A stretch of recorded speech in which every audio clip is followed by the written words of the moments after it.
حویلی کے وسیع کمرے میں صبح کی نرم دھوپ جھلملاتے پردوں سے چھن کر اندر آ رہی تھی۔ کمرے کے بیچوں بیچ آئینے کے سامنے ایک اونچا قد، چوڑے شانے اور سخت قد و قال والا جوان کھڑا تھا، حارب شاہ۔ اس نے بلیک رنگ کا نفیس شلوار قمیص زیب تن کیا ہوا تھا، جس کی سادگی میں ہی روب جھلک رہا تھا۔ کلائی پر سونے کی گھڑی بندھی تھی اور جوتے پہنتے وقت اس کے چہرے پر ہمیشہ کی طرح خاموشی اور وقار جھلک رہا تھا۔ یہ وہ لمحہ تھا جب اپنی زمینوں کا دورہ کرنے نکلنے والا تھا۔ پیچھے سے ملازم نے آ کر سر جھکایا۔ شاہ جی؟ حارب نے ہلکی سی نگاہ آئینے سے ہٹا کر ملازم پر ڈالی۔ کیا بات ہے؟ جی، باہر ایک لڑکی آئی ہے، ضد کر رہی ہے کہ اسے ملازمت چاہیے، کہتی ہے آپ کی دادی کی خدمت کرنا چاہتی ہے۔ حارب نے ہلکی سی مسکراہٹ کے بجائے بس ابرو چڑھائے۔ وہ نرم لہجے کا آدمی نہیں تھا۔ لڑکی؟ وہ بولا، آواز بھاری اور سنجیدہ تھی۔ جی شاہ جی، کافی دیر سے کھڑی ہے۔ ملازم نے گھبراہٹ سے جواب دیا۔ حارب نے گھڑی کی سوئیاں دیکھیں، پھر اپنی کلائی پر بٹن درست کیا۔ صحیح ہے، بھیج دو اندر۔ یہ الفاظ اس کے لبوں سے نکلتے ہی کمرے کی فضا میں ایک سرد سا تاثر پھیل گیا۔ اسے خبر نہیں تھی کہ ابھی جو لڑکی اس کی حویلی میں قدم رکھنے والی ہے، وہ اس کے سکون، اس کے غرور اور اس کی ساری دنیا کو بدلنے والی ہے۔ حویلی کا بھاری سے دروازہ آہستہ سے کھلا۔ اندر ایک ننھی سی لڑکی داخل ہوئی۔ اس کے قدموں کی چاپ اتنی مدھم تھی جیسے زمین پر چلنے سے بھی ڈر رہی ہو۔ اس نے پرانا سا ہلکے سبز رنگ کا لان کا سوٹ پہن رکھا تھا، جس کے اوپر کالی سیاہ چادر اوڑھ رکھی تھی۔ چادر کا کنارہ بار بار ہاتھوں میں مروڑتی، نظریں جھکائے وہ سہمی ہوئی سی کھڑی تھی۔ اس کے چہرے پر بچپنا سا چھلک رہا تھا اور گھبراہٹ کی وجہ سے ہونٹ بار بار کانپ رہے تھے۔ حارب شاہ اپنی کرسی پر ٹیک لگائے بیٹھا تھا۔ اس کی تیز آنکھیں فاریہ پر جمی تھیں، جسے وہ اس کے اندر تک جھانک لینا چاہتا۔ بیٹھ جاؤ، اس نے بھاری لہجے میں کہا۔ فاریہ نے نظریں اٹھائے بغیر آہستہ آہستہ چلتے ہوئے اس کے قدموں کے پاس فرش پر بیٹھنے کی کوشش کی۔ حارب کے ماتھے پر بل پڑ گئے۔ یہاں نہیں، اس نے سختی سے کہا، صوفے پر بیٹھو۔ فاریہ نے ایک پل کو چونک کر اوپر دیکھا، پھر گھبراہٹ میں تیزی سے اٹھ کر سامنے والے صوفے پر جا کر بیٹھی۔ اس کے ہاتھ اب بھی چادر کے کنارے کو مروڑ رہے تھے۔ کمرے میں لمحے بھر کو خاموشی چھا گئی، پھر حارب نے اپنی کرسی پر سیدھا ہوتے ہوئے گہری آواز میں پوچھا، تمہیں ملازمت کیوں چاہیے؟ حارب نے اپنی دادی کے لیے ایک اخبار میں اشتہار دیا تھا کہ اسے ملازمت کے لیے کوئی لڑکی چاہیے۔ میں یتیم ہوں، میرے والدین نہیں ہیں، ایک چھوٹا بھائی، اس کا پیٹ پالنے کے لیے مجھے کام چاہیے۔ آپ کی دادی کی خدمت کروں گی، بس مجھے یہ نوکری چاہیے۔ فاریہ نے ہچکچاتے ہوئے سانس بھری، پھر آہستہ سے کہا، یہ نوکری اس کے لیے بہت ضروری ہے۔ حارب کی آنکھیں لمحے بھر کو اس کے چہرے پر ٹھہر گئیں۔ وہاں نہ کوئی چالاکی تھی، نہ دکھاوا، بس ایک سادہ بے سہارا لڑکی کی معصوم سی التجا تھی۔ وہ کچھ لمحے خاموش رہا، پھر دوبارہ بولا، نام کیا ہے تمہارا؟ فاریہ۔ فاریہ نے اٹکتے ہوئے کہا، پڑھی لکھی ہو؟ جی، بس میٹرک تک۔ گھر کہاں ہے تمہارا؟ وہ سوال پر سوال کرنے لگا۔ یہاں سے ذرا دور، کچی بستی میں۔ حارب کی نظریں مزید گہری ہو گئیں۔ وہ اس کی سچائی پرکھ رہا تھا، جیسے اس کا دل و دماغ دونوں اس کا امتحان لے رہا ہو۔ حارب شاہ نے اپنے ہاتھوں کی انگلیوں کو ایک دوسرے میں پھنسا کر میز پر ٹکایا اور بھاری لہجے میں بولا، یہ کام میں تمہیں نہیں دے سکتا، مجھے تو ایک پڑھی لکھی لڑکی چاہیے جو مجھے مل چکی ہے۔ فاریہ کی سانس اٹک گئی، اس کی آنکھوں کے کنارے لرزے۔ وہ لمحے بھر کو ہچکچائی، پھر گھبراہٹ میں اچانک اپنی نشست سے اٹھ کر دوبارہ حارب کے قریب فرش پر بیٹھ گئی۔ کپ کپاتے ہاتھوں سے اس نے اس کا گھٹنا تھام لیا۔ صاحب جی پلیز مجھے یہ کام دے دیں، مجھے اس کی بہت ضرورت ہے، میرا بھائی بیمار ہے، اگر یہ کام نہ ملا تو ہم بھوکے مر جائیں گے۔ اس کی آواز سسکیوں سے بھری ہوئی تھی۔ حارب شاہ کی تیز آنکھوں میں لمحے بھر کو الجھن سی اتر آئی۔ وہ چند لمحے بنا پلکیں جھپکے اسے دیکھتا رہا۔ لڑکی کی کانپتی ہوئی حالت، لرزتی آواز اور بے بسی اس کے دل کے کسی کونے کو چھو گئی۔ وہ گہرا سانس بھر کر کرسی کے پشت سے ٹیک ہٹاتا سیدھا بیٹھ گیا۔ ٹھیک ہے، اس نے بھاری آواز میں کہا، میں نے کام دے دیا، لیکن یاد رکھنا کل سے وقت پر آنا۔ اور ہاں، وہ لمحے بھر کو رکا، تمہیں اسی حویلی میں رہنا پڑے گا، پیچھے والا کمرہ تمہارے لیے ہوگا، نوری تمہیں دکھا دے گی۔ فاریہ نے آنکھوں سے بہتے آنسو پونچھے اور بار بار اس بات میں سر ہلانے لگی۔ اس کے چہرے پر شکر گزاری کی نمی چھا گئی تھی۔ حارب شاہ کرسی سے اٹھا اور لمبے قدموں کے ساتھ کمرے سے باہر نکل گیا۔ اس کے جاتے ہی کمرے میں ایک بوجھل سی خاموشی پھیل گئی۔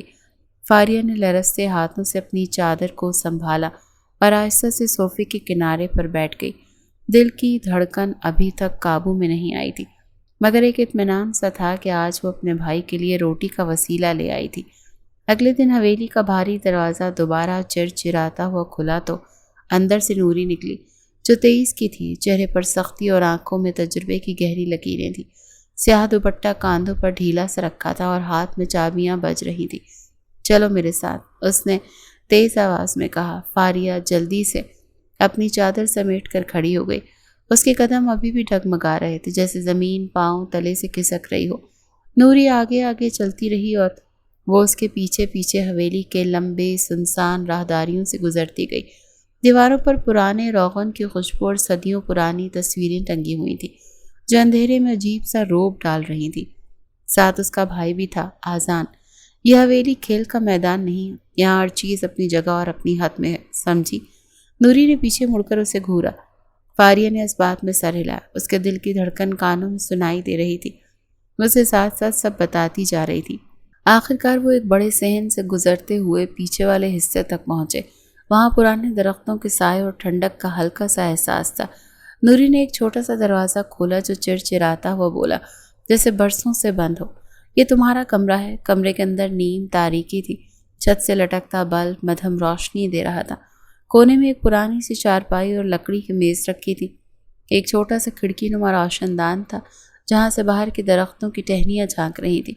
فاریہ نے قدم اندر رکھا تو عجیب سا خوف اور سکون اکٹھا اس کے دل پر چھا گیا۔ یہ جگہ اس کے لیے بالکل نئی تھی، لیکن یہی اب اس کا سہارا بننے والی تھی۔ نوری نے دروازے کے قریب کھڑے ہو کر کہا، کھانے کے وقت تمہیں خود آنا ہوگا۔ صبح سویرے دادی بیگم کے کام شروع ہو جائیں گے۔ دیر برداشت نہیں کی جاتی یہاں، اور ہاں، یہ صاف خود کر لینا۔ یہ کہہ کر اس نے دروازہ زور سے بند کیا اور باہر کے صحن میں اس کی چابیاں بجنے کی آواز گونجتی چلی گئی۔ فاریہ چارپائی پر بیٹھ گئی۔ اس نے چادر مضبوطی سے اپنے گرد لپیٹ لی۔ دل میں عجیب سا خوف بھی تھا، لیکن آنکھوں میں ایک چھوٹی سی روشنی کہ شاید قسمت نے اس کے لیے ایک نیا در کھولا ہے۔ آذان، تم یہاں آرام کرو، میں کمرہ صاف کر لوں۔ فاریہ نے 10 سالہ آذان کو کرسی پر بٹھا دیا اور خود صفائی میں لگ گئی۔ فاریہ اپنی تائی کے ساتھ رہتی تھی، پر وہ اسے گھر سے نکال رہی تھی۔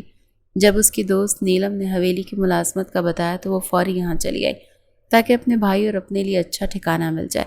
صبح کی خنک ہوا حویلی کے صحن میں پھیلی ہوئی تھی۔ فاریہ نے وضو کے بعد چادر کو سنبھالتے ہوئے قدم باہر رکھے۔ دل کی دھڑکن تیز تھی، کیونکہ آج پہلی بار اسے دادی بیگم کے سامنے پیش ہونا تھا۔ اذان کو وہ کمرے میں چھوڑ کر نوری کے ساتھ نکل آئی تھی۔ نوری نے آگے بڑھ کر دروازہ کھولا تو اندر وسیع کمرہ تھا، جس کے بیچوں بیچ بڑی سی آرام دہ کرسی پر دادی بیگم بیٹھی تھی۔ سفید بالوں کو جوڑے میں لپیٹے، چہرے پر جھریوں کے باوجود ایک عجیب روب اور سختی تھی۔ ان کے ہاتھ میں تسبیح تھی، جس کے دانے مسلسل چل رہے تھے۔ یہی ہے نئی لڑکی؟ دادی بیگم نے گہری آواز میں پوچھا۔ جی بی بی جی، یہی ہے فاریہ، نوری نے ادب سے جواب دیا۔ فاریہ نے گھبرا کر جھک کر سلام کیا۔ جی السلام علیکم۔ وعلیکم السلام۔ دادی بیگم نے نگاہ بھر کر اسے دیکھا۔ سیدھی بات سن لو، یہاں سچائی اور خدمت داری کے سوا کچھ نہیں چلتا۔ اگر ایمانداری دکھائی تو عزت بھی ملے گی، ورنہ اس حویلی کے دروازے سب کے لیے کھلتے ہیں، نکلنے کے لیے بھی۔ فاریہ نے کانپتے لبوں سے اس بات میں سر ہلایا۔ اسی لمحے کمرے کا دروازہ کھلا اور اندر داخل ہوئی شرمینہ بیگم، یعنی حارب شاہ کی چاچی۔ وہ ریشمی شلوار قمیص میں ملبوس زیورات سے سجی دھجی نازک مزاج عورت تھی، مگر آنکھوں میں غرور کی جھلک نمایاں تھی۔ وہ فاریہ کو اوپر سے نیچے تک دیکھ کر طنزیہ مسکراہٹ کے ساتھ بولی، امی جان، آپ کا پوتا پھر کسی جھونپڑی کی لڑکی کو لے آیا؟ یہ کیا عزت رہ گئی ہے ہماری؟ وہ نخوت سے گویا ہوئی۔ فاریہ نے نظریں اور جھکا لیں۔ ان کے ساتھ ہی دروازے سے ایک جوان لڑکا اندر آیا، شازم۔ وہ شرمینہ بیگم کا اکلوتا بیٹا تھا، بے پرواہ سا حلیہ، جل سے سیٹ بال، قمیص کے بٹن کھلے اور آنکھوں میں بغاوت بھری ہوئی تھی۔ وہ صوفے پر ٹانگ رکھ کر بیٹھ گیا اور سگریٹ سلگاتے ہوئے بولا، اماں سائیں، یہ تو بڑی معصوم سی لگتی ہے۔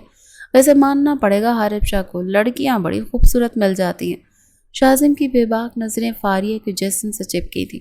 شازم، اپنی زبان کو قابو میں رکھو، دادی بیگم نے سخت لہجے میں کہا۔ تو شازم ہنس دیا۔ جی دادی جان، آپ کی خاطر خاموش ہوں۔ کمرے کے کونے میں ایک اور شخص بیٹھے تھے، عارف شاہ، حارب کے چچا، درمیانی عمر کی بھاری جسامت والے، مگر طبیعت میں خاص سا سکون تھا۔ وہ کم بولتے مگر باوزن والی کرتے بات۔ وہ فاریہ کو دیکھ کر بس اتنا بولے، اگر بچی محنتی ہے تو ٹھیک ہے، اماں جان کا خیال رکھ لے گی۔ شرمینہ بیگم نے منہ پھیر کر خفگی سے آہ بھری مگر کچھ نہ کہا۔ صبح صبح سبھی دادی بیگم کے کمرے میں حاضر ہوتے تھے۔ وہ چل نہیں سکتی تھی پر پوری حویلی میں ان کا رعب تھا۔ اسی لمحے دروازہ زور سے کھلا اور اندر آیا حارب شاہ، اپنی مخصوص سخت چال اور تیز آنکھوں کے ساتھ۔ اس نے سب پر ایک نظر ڈالی، پھر فاریہ پر نظریں ٹھہرا دیں۔ کیسی ہیں دادی؟ وہ سب کو اگنور کر کے سیدھا دادی بیگم کے پاس آ کر بیٹھا تھا۔ یہ لڑکی کیسی لگی آپ کے؟ سارے کام کرے گی؟ وہ کام کرتی فاریہ پر ایک نظر ڈالتے دادی سے پوچھنے لگا۔ ٹھیک ہے بیٹا، لڑکی اچھی ہے، دادی نے بیگم نے تسبیح کے دانے روک کر گہری آواز میں کہا۔ فاریہ، آج سے تم اس حویلی کا حصہ ہو، تمہارے کام کی پہچان تمہیں عزت بھی دے سکتی ہے اور ذلت بھی، یاد رکھنا۔ فاریہ نے آہستگی سے سر جھکا دیا۔ دل میں ڈر تھا اور ایک نیا سفر شروع ہونے کی ہلکی سی امید بھی۔ صبح کے اجالے نے حویلی کے وسیع صحن کو روشن کر دیا تھا۔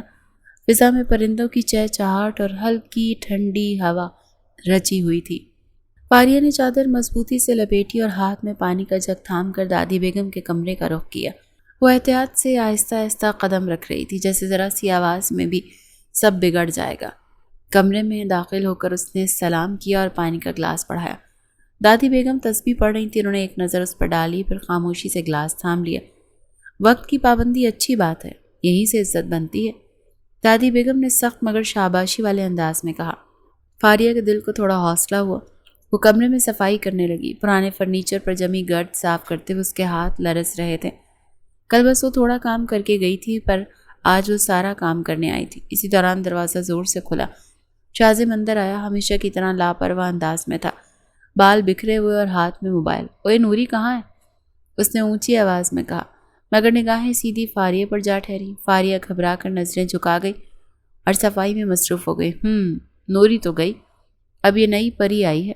شاذم نے طنزیہ ہنسی۔ نام کیا بتایا تھا اس نے؟ فاریہ نے کچھ نہ کہا۔ دادی بیگم نے تیز نگاہوں سے شاذم کو دیکھا۔ شاذم، بدتمیزی نہ کرو، یہ لڑکی یہاں کام کے لیے آئی ہے، تماشے کے لیے نہیں۔ شاذم ہنسا، ارے دادی جان، آپ تو ہمیشہ سیریس ہو جاتی ہیں، میں تو بس جاننا چاہ رہا تھا کہ ہماری حویلی میں یہ نئی مہمانہ کب تک رہنے والی ہے۔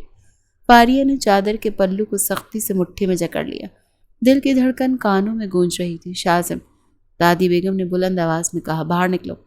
شاذم نے کاندھے اچکا کر موبائل جیب میں ڈالا اور ہنستے ہوئے باہر نکل گیا۔ جاتے جاتے اس کی نظریں پھر بھی فاریہ پر جمی رہی، جیسے کوئی نئی دل لگی مل گئی۔ فاریہ کے ہاتھ کپ کپانے لگے، وہ اور بھی تیزی سے صفائی کرنے لگی تاکہ اپنی گھبراہٹ چھپا سکے۔ دادی بیگم نے اسے بوار دیکھا، پھر نرمی سے بولی، ڈرنے کی ضرورت نہیں، کام کرو، یہ ایسے ہی مذاق کرتا ہے۔ فاریہ نے آہستہ سے جی کہا اور چپ چاپ اپنے کام میں لگ گئی، مگر دل میں ایک انجانا سا خوف بیٹھ گیا تھا کہ شاذم کی نظریں اس کے لیے خطرہ بن سکتی ہیں۔ جب سے وہ یہاں آئی تھی اسے شاذم اچھا نہیں لگ رہا تھا۔ فاریہ نے کمرے کی صفائی مکمل کی اور پانی کا جگ سنبھالے آہستہ آہستہ باہر نکلی۔ اس کی نظریں اب بھی زمین پر جمی تھیں، راہداری میں خاموشی چھائی تھی، مگر اچانک سامنے سے حارب شاہ آتے دکھائی دیے۔ اونچا قد، سخت تیور اور روب دار چال۔ فاریہ کے قدم ایک دم رک گئے۔ وہ گھبرا کر پیچھے ہٹنا چاہتی تھی، مگر اس کے قدموں نے جیسے زمین پکڑ لی۔ کام ختم ہوا؟ حارب شاہ کی بھاری آواز گونجی۔ جی، فاریہ نے نظریں جھکاتے ہوئے کہا۔ حارب نے کچھ لمحے اسے بغور دیکھا، پھر جیب سے چند نوٹ نکال کر اس کی طرف بڑھا دی، یہ رکھو اور اپنے بھائی کے لیے دوائی لے آنا۔ فاریہ نے گھبراہٹ میں ہاتھ پیچھے کھینچے، نہیں صاحب جی، ضرورت نہیں، میں تو یہاں کام کرنے آئی ہوں۔ حارب کے ماتھے پر ہلکی سی تیوری نمودار ہوئی، یہ ضرورت ہے، خیرات نہیں۔ تمہارے بھائی کی طبیعت کیسی ہے؟ یہ سوال سن کر فاریہ کی آنکھوں میں نمی اتر آئی۔ اس نے کانپتی آواز میں کہا، وہ بہت بیمار ہے، کمزوری سے چل بھی نہیں پاتا، ڈاکٹر نے دوائی کا کہا ہے، مگر وہ جملہ ادھورا چھوڑ گئی۔ حارب نے اس کے جھکے ہوئے وجود کو لمحے بھر میں دیکھا، پھر پیسے اس کے ہاتھ میں زبردستی تھما دیے۔ کل دوائی لازمی لے کر جانا، اور ہاں، یہاں کام کے ساتھ ساتھ اپنے گھر والوں کی فکر بھی ضروری ہے۔ فاریہ نے بے بسی اور شکر گزاری کے ملے جلے جذبات سے لب ہلائے، مگر بول نہ سکی، بس آہستہ سے سر جھکا کر پیسے سنبھال لیے۔ حارب شاہ لمحے بھر کو اس کی کیفیت کو پرکھتا رہا، پھر سیدھے قدموں سے آگے بڑھ گیا۔ اس کے جاتے ہی فاریہ نے گہری سانس لی اور دیوار کے ساتھ ٹک کر آنکھیں بند کر لی۔ دل سے دعا نکلی، اللہ یہ سہارا قائم رکھنا۔ حویلی کے اپنے حصے میں پھیلا ہوا باغ نیم اندھیرے میں ڈوبا ہوا تھا۔ شام ڈھل چکی تھی اور درختوں کے بیچ بیچ چلتے بلب مدھم روشنی دے رہے تھے۔ حارب شاہ سنگ مرمر کے بینچ پر بیٹھا ہوا تھا، ہاتھ میں سگریٹ تھا مگر سلگایا نہیں تھا۔ سامنے اس کا قریبی دوست انور بیٹھا، ہنسی مذاق میں مصروف تھا۔ یار حارب، تمہارے مزاج کی سختی تو مشہور ہے مگر آج لگ رہا ہے کہ کچھ سوچ میں ہو، انور نے مسکراتے ہوئے کہا۔ حارب نے سگریٹ کو انگلیوں میں گھمایا، گہری سانس لی۔ سوچ تو ہمیشہ رہتی ہے مگر آج ایک نئی چیز نے دھیان کھینچ لیا۔ اسے دو درد میں ڈوبی آنکھیں یاد آئیں۔ ہاں بھائی، یہ نئی چیز کون ہے؟ زمین کا ٹکڑا یا کوئی کاروباری ڈیل؟ انور نے آنکھیں سکیڑ کر تجسس سے دیکھا۔ حارب کے ہونٹوں پر ہلکی سی مسکراہٹ آئی مگر اس کی آنکھوں میں سنجیدگی برقرار رہی۔ ڈیل نہیں، ایک لڑکی۔ انور چونک کر سیدھا ہو بیٹھا۔ لڑکی؟ اور تمہارے منہ سے یہ لفظ؟ یہ تو بڑی خبر ہے بھائی۔ کون ہے بھائی؟ حارب نے چند لمحے خاموشی اختیار کی، پھر آہستہ بولا، وہ جو حویلی میں نئی کام کرنے آئی ہے نا، فاریہ۔ انور نے شرارت بھری ہنسی ہنسی۔ اچھا تو یہ بات ہے، اور تمہارے روب دار دل کو ایک ملازمہ نے ہلا دیا؟ یہ تو کمال ہو گیا۔ حارب کی آنکھوں میں سختی ابھری۔ یہ مذاق کا موضوع نہیں ہے انور، وہ لڑکی مشکل میں ہے، اس کی آنکھوں میں ایک عجیب سا دکھ ہے جو باقی سب کی نظروں سے اوجھل ہے۔ اتنی کم عمر ہے، بچی ہے وہ۔ انور نے حیرانی سے اسے دیکھا۔ تو پھر تمہارے سخت خول کے پیچھے دل دھڑکنے لگا ہے؟ حارب نے سگریٹ واپس جیب میں ڈالا اور سرد لہجے میں کہا، دل دھڑکنے کی بات نہیں، بس اتنا سمجھو کہ وہ نازک ہے اور نازک چیزیں ذمہ داری بن جاتی ہیں۔ انور نے قہقہ لگایا مگر حارب کی سنجیدگی دیکھ کر آہستہ آہستہ خاموش ہو گیا۔ وہ جانتا تھا کہ حارب شاہ عام آدمی نہیں، اگر اس نے کسی کے بارے میں سوچ لیا ہے تو بات معمولی نہیں۔ انور ابھی کچھ کہہ ہی رہا تھا کہ جب حارب کی نظر اچانک باغ کے دوسرے کونے پر جا ٹھہری۔ چاندنی کی ہلکی روشنی میں وہ دبلی سی لڑکی صاف دکھائی دے رہی تھی۔ ہاتھ میں پانی کی بالٹی اور جھاڑو تھا مگر صفائی کے بیچ وہ رکی اور چھوٹے چھوٹے پودوں کے پاس بیٹھ گئی۔ فاریہ نے نرمی سے پودوں پر جمی مٹی جھاڑی، پھر کسی بچے کی طرح ان سے باتیں کرنے لگی۔ بس تھوڑا صبر کرو، کل تمہیں تازہ پانی ملے گا، پھر دیکھنا کیسے سبز ہو جاؤ گے۔ حارب کے سخت تیور لمحے بھر کو ڈھیلے پڑ گئے۔ اس نے گہری نظر سے فاریہ کو دیکھا، جیسے وہ منظر اس کے لیے انوکھا ہو۔ رات گئے وہ پودوں میں لگی تھی، یہ لڑکی پودوں سے باتیں کر رہی؟ اس کے لبوں سے بے ساختہ نکلا۔ انور نے گردن گھما کر دیکھا اور ہنستے بولا، پاگل لگتی ہے مجھے تو، اب پودوں کو بھی دل کی باتیں سنائی جا رہی ہیں۔ مگر حارب کی آنکھوں میں ہنسی نہیں تھی، وہ خاموشی سے اس منظر کو دیکھتا رہا۔ فاریہ کے چہرے پر عجیب سا سکون تھا، جیسے اسے انسانوں سے نہیں بلکہ بے زبان پودوں سے ہم کلامی میں راحت مل رہی ہو۔ حارب نے گہری سانس لی، جیسے کسی انجانی کیفیت میں ہو۔ پاگل نہیں، یہ درد مند ہے۔ جو انسان اپنے دکھ کسی کو نہ کہہ سکے وہ پودوں سے کہنے لگتا ہے۔ انور نے چونک کر اسے دیکھا۔ واہ بھائی، یہ تو آج تم شاعر ہی بن گئے۔ حارب نے کوئی جواب نہ دیا، اس کی نظریں اب بھی فاریہ پر جمی تھی۔ وہ پودوں کے پتوں پر ہاتھ پھیر رہی تھی جیسے کوئی بچہ ماں کی انگلیاں تھامے ہو۔ اسی لمحے فاریہ نے گردن اٹھائی تو اس کی نظر لمحے بھر کے لیے دور بینچ پر بیٹھے حارب سے ملی۔ گھبراہٹ کی ایک لہر اس پر طاری ہوئی، وہ تیزی سے اٹھ کر کھڑی ہوئی اور پانی کی بالٹی اٹھا کر پلک جھپکتے میں راہداری کی طرف بڑھ گئی۔ انور نے معنی خیز مسکراہٹ کے ساتھ حارب کو دیکھا۔ اب میں سمجھا یہ لڑکی تمہارے دل کو کیوں انوکھی لگ رہی ہے۔ حارب نے نظر جھکا کر سندیجہ لہجے میں کہا، وہ سب سے الگ ہے انور، اور الگ چیزیں ہی یاد رہ جاتی ہیں۔ جبکہ فاریہ جا چکی تھی، کمرے میں آ کر اس نے دوپٹہ ایک کنارے پر رکھا اور بیٹھ گئی۔ حارب شاہ نے جس نظر سے اسے دیکھا تھا نا، وہ الگ تھی۔ فاریہ اتنی رات کو کون پودوں میں گھسا ہے؟ کل صاحب ضرور ڈانٹیں گے۔ وہ خود سے ہم کلام تھی۔ باجی پانی، اذان نے اسے پکارا۔ ہاں دیتی ہوں۔ وہ پانی دینے لگی، پھر بیڈ پر لیٹ کر آنکھیں موند گئی۔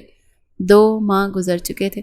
فاریہ نے حویلی کو اپنا گھر سمجھ کر دن رات محنت کی تھی۔ صبح سویرے اٹھنا، صفائی کرنا، دادی بیگم کے کمرے کا خاص خیال رکھنا، ان کے کھانے پینے سے لے کر دوا تک، سب ذمہ داریاں وہ خاموشی سے نبھا رہی تھی۔ دادی بیگم اکثر اس کی تعریف کرتے ہوئے کہتی کہ یہ لڑکی تو ہیرے کی طرح ہے، اللہ اس کے نصیب اچھے کرے۔ یہ الفاظ فاریہ کے لیے سہارا تھے مگر اس کے دل کو کھٹکنے والی 2 چیزیں ہمیشہ رہیں، شاذم کی بےہودہ نظریں اور اس کی ماں شرمینہ بیگم کا سخت اور کڑوا لہجہ۔ ہر بات میں وہ اپنی چادر کا پلو مضبوطی سے تھام کر خود کو بچا لیتی تھی۔ ان دنوں ایک اور سکون کا باعث یہ تھا کہ دادی بیگم کی دعائیں اور حارب شاہ کے دیے ہوئے پیسوں سے اس کا بھائی کافی بہتر ہو گیا تھا۔ اب وہ کچھ چلنے پھرنے کے قابل ہونے لگا تھا۔ بیٹا فاریہ، حارب کو بلا لا۔ وہ اپنے کمرے میں ہوگا۔ اس روز دوپہر کو دادی بیگم نے کہا۔ جی دادی بیگم، فاریہ نے مؤدبانہ جواب دیا اور راہداری میں قدم بڑھا دیے۔ وہ بھی آدھے راستے میں تھی کہ سامنے سے شازم آتا دکھائی دیا۔ موبائل جیب میں ڈال کر وہ سیدھا اس کے سامنے آ کر کھڑا ہوا۔ اوئے سن، میرے کپڑے استری کر دے۔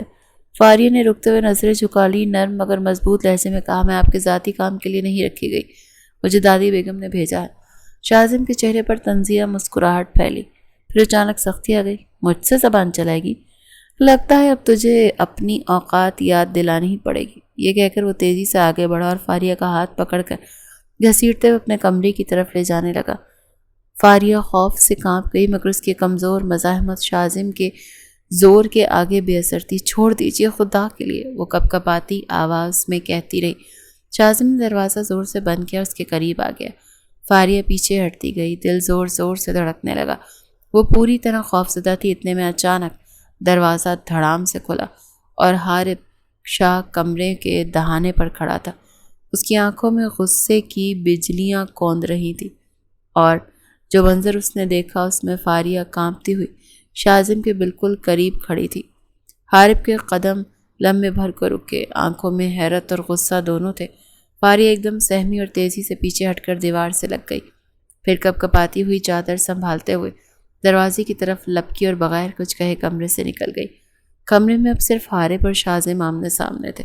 فضا میں خطرناک خاموشی تھی، کمرے میں فضا بوجھل تھی۔ فاریہ کے نکلنے کے بعد حارث شاہ کا جلال اور شازم کی لاپرواہی آمنے سامنے کھڑی ہو گئی۔ حارب نے آہستہ مگر بھاری لہجے میں کہا، شازم یہ بتا رات کے اس پہر وہ لڑکی تمہارے کمرے میں کیا کر رہی تھی؟ شازم نے کاندھے اچکائے اور مصنوعی بے پرواہی سے ہنسا، کچھ نہیں بھائی، بس کام کے لیے آئی تھی، کپڑوں کا کوئی مسئلہ تھا۔ حارب کے جبڑے بھیج گئے، اس کی آنکھوں میں سختی اور غصہ ابھر آیا۔ یاد رکھو، وہ تمہارے ذاتی کام کے لیے نہیں آئی، اسے صرف دادی بیگم کے کام کے لیے رکھا گیا ہے۔ حارب نے واضح کرنا چاہا۔ او بھائی کول ڈاؤن، اتنے غصے میں کیوں آ رہے ہیں؟ شازم نے ہنستے ہوئے کہا، پھر آنکھوں میں ایک شیطانی چمک لاتے ہوئے بولا، اصل بات تو یہ کہ مجھے وہ لڑکی پسند آ گئی ہے، میں چاہتا ہوں وہ ایک رات کے لیے میری ہو۔ یہ سن کر حارب شاہ کے اندر جیسے آتش فشاں پھٹ گیا۔ لمحے بھر میں اس کا ہاتھ اٹھا اور ایک زوردار تھپڑ شازم کے منہ پر پڑا۔ آواز کمرے میں گونج گئی۔ شازم لڑکھڑا کر ایک طرف ہو گیا، اس کے ہونٹ کٹ گئے اور آنکھوں میں غصے کی آگ بھڑک اٹھی۔ حارب کی آواز روب کی طرح گونجی، خبردار، وہ لڑکی کوئی سر خرید غلام نہیں، اپنی عزت سے کما کر کھا رہی، اپنی گندی نظریں اس پر ڈالنے کی جرت نہ کرنا۔ وہ لمحے بھر کر رکا، شازم پر تیز نگاہ ڈالی اور دروازے کی طرف بڑھ گیا۔ اگر دوبارہ ایسی بات کی تو یہ تھپڑ نہیں، میرا ہاتھ تیری گردن پر ہوگا۔ یہ کہہ کر وہ کمرے سے طوفانی قدموں کے ساتھ نکل گیا۔ کمرے میں شازم اکیلا رہ گیا۔ اس نے منہ سے خون پہنچا اور آئینے میں اپنی سرخ آنکھ کو دیکھا۔ ہونٹوں پر ایک زہریلی مسکراہٹ ابھری۔ حارب بھائی، یہ تھپڑ میں نہیں بھولوں گا، اس کا بدلہ ضرور لوں گا، اور وہ بدلہ فاریہ کے ذریعے ہوگا۔ صبح کے وقت حویلی میں سکون کا عالم تھا اور پرندوں کی چہچہاہٹ اور دھوپ کی ہلکی کرنیں صحن میں بکھر رہی تھیں۔ فاریہ جلدی ہی حویلی آ گئی تھی۔ نوری نے جلدی فاریہ کو کہا، فاریہ بی بی، حارب صاحب کا ناشتہ لے آؤں ان کے کمرے میں۔ فاریہ نے ٹرے سنبھالی اور دھڑکتے دل کے ساتھ حارب شاہ کے کمرے کی طرف بڑھ گئی۔ یہ پہلا موقع تھا کہ وہ اکیلی اس کے کمرے میں داخل ہو رہی تھی۔ کمرہ کشادہ اور نفیس انداز میں سجا ہوا تھا۔ بھاری پردے، کتابوں کی الماریاں اور دیوار پر بندوقیں آویزاں۔ فاریہ نے آہستہ سے ٹرے میز پر رکھی اور پلٹنے ہی لگی تھی کہ عین اسی وقت باتھ روم کا دروازہ کھلا۔ حارب شاہ باہر آیا، اس کے بال بھیگے ہوئے تھے، پانی کی بوندیں گردن اور چوڑے شانے سے بہہ کر سینے پر گر رہی تھیں۔ سفید تولیہ کاندھوں پر ڈالا ہوا تھا۔ فاریہ کے قدم ٹھٹک گئے، اس کی نظریں زمین پر جم گئیں اور دل بے قابو دھڑکنے لگا۔ حارب نے چونک کر اسے دیکھا، پھر گہری آواز میں بولا، تمہیں اتنی رات گئے کسی کے کمرے میں نہیں جانا چاہیے، اپنا خیال رکھا کرو۔ فاریہ ٹرے پکڑے کھڑی تھی۔ جی صاحب، فاریہ نے گھبراہٹ میں آہستہ سے کہا۔ صاحب آپ کا ناشتہ۔ فاریہ نے حارب کو ایک نگاہ دیکھا، پھر نظر نہیں ملا سکی۔ رکھ دو۔ حارب نے شرٹ پہنتے ہوئے بیڈ پر بیٹھ گیا۔ حارب کے ہونٹوں پر ہلکی سی مسکراہٹ آ گئی۔ صاحب نہیں، مجھے حارب بولا کرو۔ فاریہ نہ سمجھی سے دیکھنے لگی۔ میں آپ کو حارب کیسے کہہ سکتی ہوں؟ آپ تو میرے مالک ہیں۔ فاریہ نے سر جھکا کر کپ کپاتی ہوئی آواز میں کہا، مالک اور نوکر کا رشتہ نہیں ہے یہ، تم بس میرا نام لے سکتی ہو۔ حارب نے بے اختیار ایک دھیما سا قہقہ لگایا۔ فاریہ کا چہرہ اور بھی سرخ ہو گیا۔ اس کے لب ہلے مگر آواز نہ نکلی۔ حارب نے لمحے بھر کو اسے بغور دیکھا۔ اس کے جھکے ہوئے سراپے میں سادگی اور شرم کی ایسی جھلک تھی کہ دل بے ساختہ نرم پڑنے لگا۔ اس کے اندر کوئی جذبہ جاگا جو برسوں سے سویا ہوا تھا، لیکن اگلے ہی لمحے اس نے سختی سے اپنے احساسات کو جھٹک دیا۔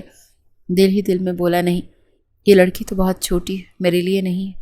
اس نے سنبھل کر تولیہ ایک طرف پھینکا اور الماری کی طرف بڑھ گیا، جبکہ فاریہ آہستہ آہستہ دروازے کی طرف نکل گئی۔ اس کے کانوں میں اب بھی حارب کا قہقہ اور وہ جملہ گونج رہا تھا، صاحب نہیں، مجھے حارب بولو۔ آج پورا دن وہ بہت کام کر کے واپس کمرے میں آ گئی جب اچانک اس کے چھوٹے بھائی کی طبیعت خراب ہو گئی۔ اذان، تمہیں تو بہت تیز بخار ہے، وہ اس کے سر پر پٹیاں رکھتے ہوئے بولی۔ وہ اذان کے سر پر گیلی پٹیاں رکھتے ہوئے بے بسی سے اس کا جلا ہوا چہرہ دیکھ رہی تھی۔ آنکھوں میں خوف اور پریشانی تیر رہی تھی۔ یا اللہ، اب میں کیا کروں؟ اس کے لب کانپ رہے تھے۔ اذان کا چھوٹا سا وجود تپش سے دہک رہا تھا، ہونٹ خشک ہو گئے تھے۔ اچانک اس کا ضبط ٹوٹ گیا۔ وہ جلدی سے اٹھی، دروازہ کھولا اور اندھیری راہداری میں دوڑتی ہوئی باہر نکل آئی۔ آنکھوں سے آنسو بہہ رہے تھے۔ کوئی ہے؟ پلیز کوئی ہے؟ اس کی سسکیاں سنسان راہداری میں گونج رہی تھیں۔ اسی وقت سامنے سے حارب آتا دکھائی دیا۔ اس کے قدم رک گئے۔ اتنی رات گئے، کہاں جا رہی ہو؟ حارب نے سخت مگر حیرانی بھری آواز میں پوچھا۔ وہ روحانسی صورت لیے ہانپتی ہوئی رکی۔ صاحب، آذان، اس کی طبیعت اچانک بہت خراب ہو گئی ہے، بہت تیز بخار ہے، مجھے کچھ سمجھ نہیں آ رہی، پلیز۔ اس کی آواز ٹوٹ گئی اور آنسو رخساروں پر بہہ نکلے۔ رو مت، تم جلدی سے آذان کو لے آؤ، میں گاڑی نکالتا ہوں، فوراً اسپتال چلتے ہیں۔ حارب کے چہرے پر ایک لمحے کو سنجیدگی چھا گئی۔ وہ تیزی سے اس کی جانب بڑھتے ہوئے بولا۔ اس نے اسبات میں سر ہلایا اور تیزی سے واپس کمرے کی طرف بھاگی۔ حارب دروازے سے باہر نکل گیا۔ اس کے قدموں کی چاپ اور گاڑی کی چابیوں کی کھنک اندھیرے میں بھی سنائی دے رہی تھی۔ وہ دونوں رات کے اندھیرے میں تیزی سے اسپتال پہنچے۔ ایمرجنسی وارڈ میں ڈاکٹرز نے آذان کا معائنہ کیا، ٹیسٹ اور لیے۔ فوراً سنجیدہ لہجے میں بولے، اس بچے کی حالت بہت نازک ہے، یہ اپینڈکس کا کیس ہے، فوراً آپریشن کرنا پڑے گا، لیکن اگر تاخیر ہوئی تو بچہ شاید نہ بچے۔ اس کے دل پر جیسے کسی نے ہتھوڑا مارا ہو۔ وہ کانپتے لبوں سے بولی، ڈاکٹر صاحب، آپریشن کر دیں نا پلیز، کچھ بھی کریں، بس میرے بھائی کو بچا لیں۔ ڈاکٹر نے خشک لہجے میں جواب دیا، آپریشن کے لیے پیسے جمع کرائیں۔ وہ ایک دم خاموش ہو گئی، جیب خالی تھی، امید ٹوٹی ہوئی، آنکھوں میں آنسو تیرنے لگے۔ اسی لمحے حارب شاہ جو اب تک خاموش کھڑا تھا سب کچھ سن رہا تھا، ایک قدم آگے بڑھا۔ کتنے پیسے چاہیے؟ اس نے سیدھے ڈاکٹر سے پوچھا۔ یہ سارا خرچہ ہوگا۔ ڈاکٹر نے کاغذ پر رقم لکھ دی۔ وہ پریشانی میں حارب کی طرف دیکھنے لگی۔ میں کیسے دوں گی آپ کو یہ پیسے؟ اس کی آواز لرز گئی۔ حارب نے گہری سانس لی۔ ٹھیک ہے، میں تمہارے بھائی کا علاج کروا دوں گا، سارا خرچہ میرا ہوگا، اس کی ذمہ داری اب میری ہے۔ چند لمحے اسے خاموش دیکھا جیسے کوئی فیصلہ کر رہا ہو، پھر دھیمے مگر بھاری لہجے میں بولا۔ وہ حیرت اور شکر گزاری کے ملے جلے احساس سے اس کو دیکھ رہی تھی کہ حارب نے اپنی بات ادھوری نہ چھوڑی۔ لیکن یاد رکھنا، دنیا میں کوئی کسی کے لیے بلا وجہ کچھ نہیں کرتا۔ جب کوئی کسی کو سہارا دیتا ہے تو اس کے بدلے کچھ مانگتا بھی ہے۔ وہ ساکت کھڑی رہی، دل میں خوف اور بے بسی کی لہر دوڑ گئی۔ کیا مطلب؟ اس نے دھیرے سے پوچھا۔ حارب نے ذرا جھک کر اس کی آنکھوں میں دیکھتے ہوئے کہا، مطلب یہ کہ تم میرے ساتھ نکاح کر لو، بدلے میں تمہارے بھائی کی جان بچ جائے گی۔ اس کا دم گھٹنے لگا۔ ہسپتال کے کونے میں دیوار سے ٹیک لگا کر وہ کھڑی ہو گئی۔ دل اور دماغ آپس میں لڑ رہے تھے۔ اذان کا معصوم چہرہ آنکھوں کے سامنے گھوم رہا تھا۔ آنسو بہتے گئے۔ حارب شاہ اسے دیکھ رہا تھا، سوچ کر اسے خود پر ہنسی آ رہی تھی۔ آخر کہ وہ اتنی رات کو اس لڑکی کو اسپتال لے کر آیا تھا، کسی کو پتہ لگ جائے تو وہ یقین ہی نہ کرے۔ کچھ لمحوں کی تڑپ کے بعد اس نے دھیرے سے شکستہ آواز میں کہا، ٹھیک ہے، میں آپ سے نکاح کر لوں گی، بس میرا بھائی بچ جائے۔ اس نے منٹوں میں فیصلہ لیا تھا، کیونکہ اس کے پاس ایک بھائی ہی تو تھا جسے وہ کھونا نہیں چاہتی تھی۔ حارب کے چہرے پر ایک انجانا سا سکون اتر آیا۔ وہ پیچھے مڑا اور ڈاکٹر کی طرف دیکھ کر بولا، آپریشن فوراً شروع کریں، خرچ کی فکر نہ کریں۔ ڈاکٹر فوری آپریشن کے لیے گئے تھے۔ 3 دن اسپتال میں بے چین راتیں گزارنے کے بعد آخرکار اذان کا آپریشن کامیاب ہو گیا۔ ڈاکٹر نے مطمئن لہجے میں کہا، آپ فکر کی کوئی ضرورت نہیں، بچہ بالکل محفوظ ہے، کچھ دن آرام کرے گا تو ٹھیک ہو جائے گا۔ یہ سن کر اس کی آنکھوں میں شکر کے آنسو بھر آئے۔ وہ اللہ کا شکر ادا کرتی رہی۔ حارب چپ چاپ اسے دیکھتا رہا، مگر اس کے اندر جیسے کوئی فیصلہ پہلے سے طے تھا۔ 3 دن بعد جب وہ اذان کو لے کر گھر آئی تو وہ اور بھی کمزور لگ رہا تھا۔ وہ اس کے پاس بیٹھی اس کی تیمارداری کر رہی تھی۔ وہ تھکن اور سکون کے بیچ بیٹھی ہی تھی کہ اچانک دروازے پر دستک ہوئی اور سامنے حارب کھڑا تھا۔ اس کی آنکھوں میں وہی بے لچک سختی تھی۔ تیار ہو جاؤ، اس نے سیدھا کہا۔ وہ چونک گئی۔ ابھی؟ لیکن میرا بھائی ابھی بیمار ہے، میں اسے چھوڑ کر کیسے؟ اسے بالکل اندازہ نہیں تھا کہ حارب شاہ فوری اپنی بات پر عمل کرے گا۔ میں نے جو کہا تھا وہ کروں گا، تمہیں یاد ہے تم نے حامی بھری تھی، اب پیچھے ہٹنے کا کوئی راستہ نہیں۔ نور تمہارے بھائی کے پاس رہے گی، فکر مت کرو۔ حارب نے اس کی بات کاٹ دی۔ وہ چند لمحے ساکت کھڑی رہی، آنکھوں سے بے بسی کے آنسو نکل آئے، پھر چپ چاپ کونے میں رکھی چادر اٹھائی اور اپنے کاندھوں پر ڈال لی۔ نوری کی طرف مڑ کر لرزتی آواز میں بولی، اذان کا خیال رکھنا، میں جلدی واپس آؤں گی۔ نوری نے حیرانی سے اسے دیکھا مگر کچھ کہہ نہ سکی، اور پھر وہ حارب کے ساتھ نکل گئی۔ راستے پر گاڑی میں خاموشی رہی۔ تھوڑی دیر میں گاڑی ایک گھر کے سامنے رکی۔ حارب شاہ نے گاڑی سے اتر کر فاریہ کی طرف آتے اس کے لیے گاڑی کا دروازہ کھولا۔ وہ زندگی میں دوسری بار اتنی بڑی گاڑی میں بیٹھی تھی۔ نکاح کے لیے وہ ایک چھوٹے سے کمرے میں پہنچے۔ کمرہ سادہ مگر پرسکون سا تھا۔ دیوار پر ہلکی پیلی روشنی جل رہی تھی اور ایک میز پر قرآن مجید رکھا ہوا تھا۔ کمرے میں چند ہی لوگ موجود تھے، نکاح خواں، حارب کا ایک دوست جو گواہ بنا تھا، اور 2 مزید افراد۔ ماحول میں خاموشی اور سنجیدگی بھاری تھی۔ وہ جھکتے ہوئے قدموں سے کمرے کے کونے میں جا بیٹھی۔ دل زور زور سے دھڑک رہا تھا اور آنکھیں جھکی ہوئی تھیں۔ مولوی صاحب نے کاغذ سنبھالا اور بسم اللہ پڑھ کر نکاح کے الفاظ شروع کیے۔ کیا آپ حارب شاہ کے ساتھ نکاح قبول کرتی ہیں؟ اس کے لب کانپ گئے، دل نے چیخا کہ نہ کہوں، مگر اذان کا معصوم چہرہ آنکھوں میں گھوم گیا۔ اس کی سانسیں تیز ہو گئیں اور آخر اس نے دھیرے سے آنکھوں میں آنسو لیے کہا، قبول ہے۔ یہ الفاظ کمرے میں گونج گئے اور حارب کے چہرے پر ایک سخت مگر فاتحانہ سکون پھیل گیا اور اس نے مضبوط آواز میں کہا، قبول ہے۔ یہ اس چھوٹے سے کمرے میں ان کا نکاح مکمل ہو گیا۔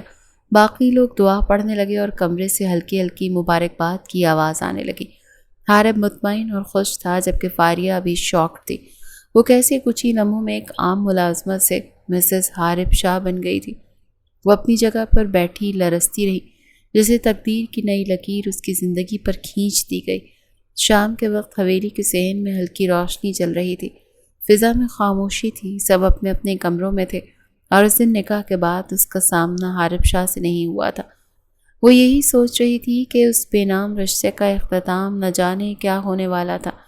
فاریہ کچن کے کام سے فارغ ہو کر راہداری سے گزر رہی تھی کہ اچانک شازم اس کے سامنے آ کر کھڑا ہوا۔ اس کی آنکھوں میں بدلے کی آگ بھڑک رہی تھی۔ بڑی شان میں پھرتی ہو نا تم، حارب بھائی کا سایہ بھی نہیں مل گیا، مگر آج تمہیں بتاؤں گا تمہاری حقیقت کیا ہے۔ شازم نے آس پاس دیکھا، سناٹا تھا۔ ہٹ جائیے میرے راستے سے ورنہ میں دادی بیگم کو بلا لوں گی۔ فاریہ نے ڈر کر قدم پیچھے لیے۔ آج کوئی نہیں آئے گا، آج تم صرف میری ہوگی۔ شازم نے قہقہ لگایا۔ یہ کہہ کر اس نے فاریہ کو بازو سے پکڑا اور زبردستی گھسیٹتے ہوئے اسٹور روم کی طرف لے جانے لگا۔ فاریہ پوری طاقت اور مزاحمت کرتی رہی، آنکھوں سے آنسو بہنے لگے، مگر شازم کا شکنجہ مضبوط تھا۔